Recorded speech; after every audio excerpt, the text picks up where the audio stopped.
wanted to talk, Rich. So I really don't know what to say. All I ever wanted was to get married. We made plans. We wanted to have kids.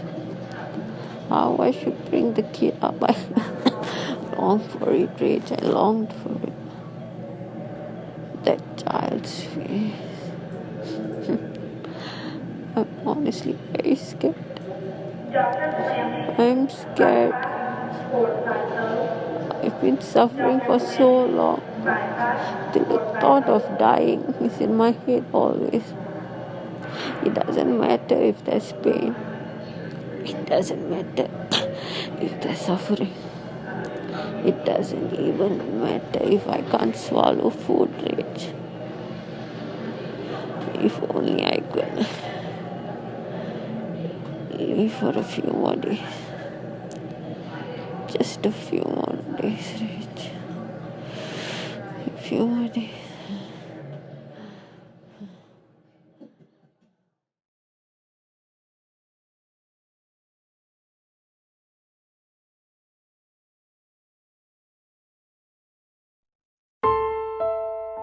So engaged to a young man back then. I would not like to expose his name.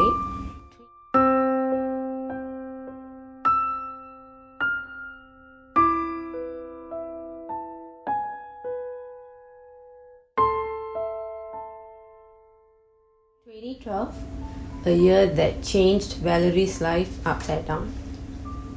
Valerie Martin, my bestest friend, we grew up seeing each other almost every day up until college. She was the only child to Mr. and Mrs. Martin. She is a very ambitious girl. She loves exploring, especially she's very ambitious towards saving people's lives. Therefore, that's when she decided to be a doctor. She was also engaged to a young man back then. I would not like to expose his name.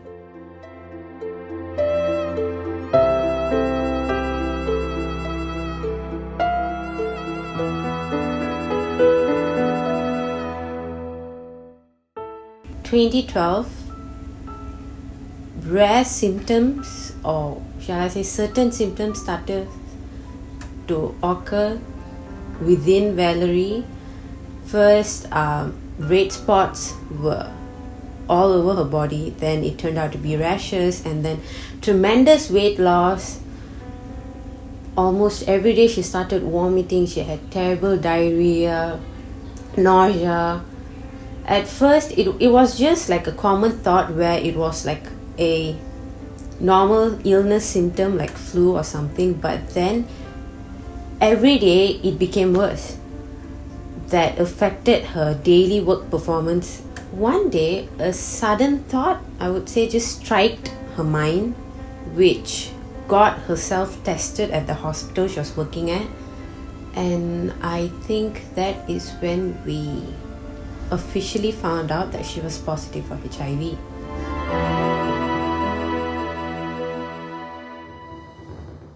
Their actions were rather cold. They just made up assumptions. Even after Valerie explaining a million times to them that it wasn't her fault, even she was clueless about how these sudden results could happen to her. They would just blame it the other way around eventually. And she also had to stop working because she had zero moral support from her parents nor her fiancé. She was physically unfit to work also. To be really honest, even myself was very confused on how to respond to her or how to even console her. I couldn't think straight for a bit, but then I knew that I had to be with her since her family weren't there. And but one thing's for sure, I didn't let her go. I was with her throughout her journey, that I can guarantee. I saw my Valerie from 100 becoming to 0 gradually. And just like that, her life changed.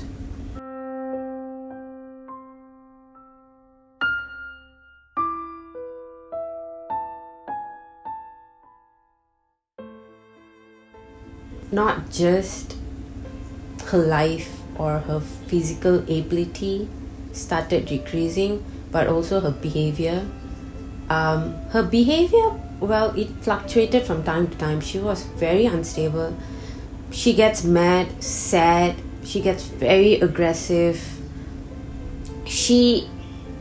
I think she behaved as such because she just couldn't accept what was happening to her. She was nosophobic for a bit.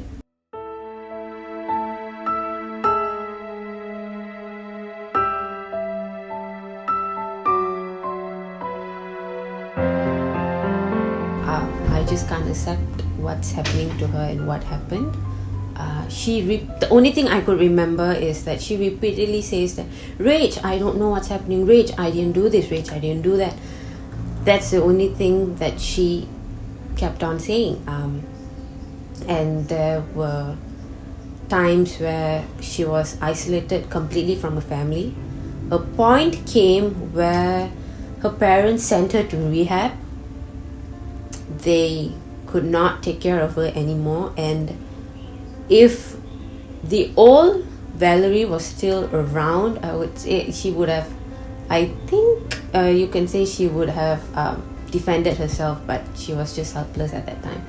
As years passed, counseling sessions and therapy sessions were a weekly thing for her in the rehab. But there was just one day, her psychiatrist, Dr. Hisham, explained the rare incidents resulting to AIDS. He explained in detail that not just by having sex or sharing needles, drugs, you can actually be getting tested positive for HIV or AIDS.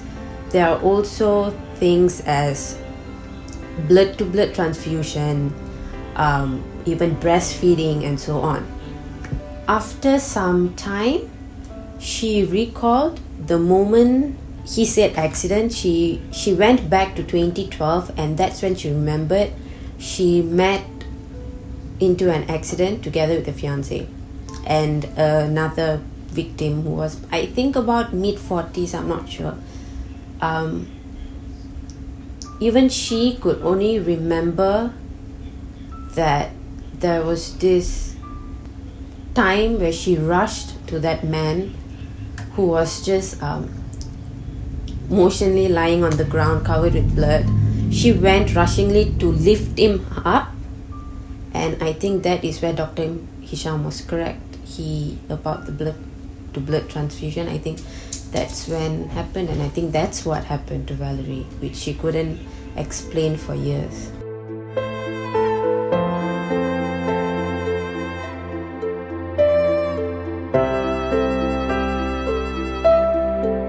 I guess fate had to chose this way to Valerie. It played I think maybe a bad game to her. I don't know what to say. I mean, it's really heartbreaking. I visited her whenever I could at the rehab. I fed her food. I have given her showers multiple times. It's very hurting to see my best friend going through all that, especially for not knowing the cause for almost 5 to 6 years. She was just basically hindered in the dark, and she was all confused. Hearing her voice, her sweet voice turning into a very slow hum, I think that's when I knew. I think that's when I knew this is it. This is what leads Valerie to the end.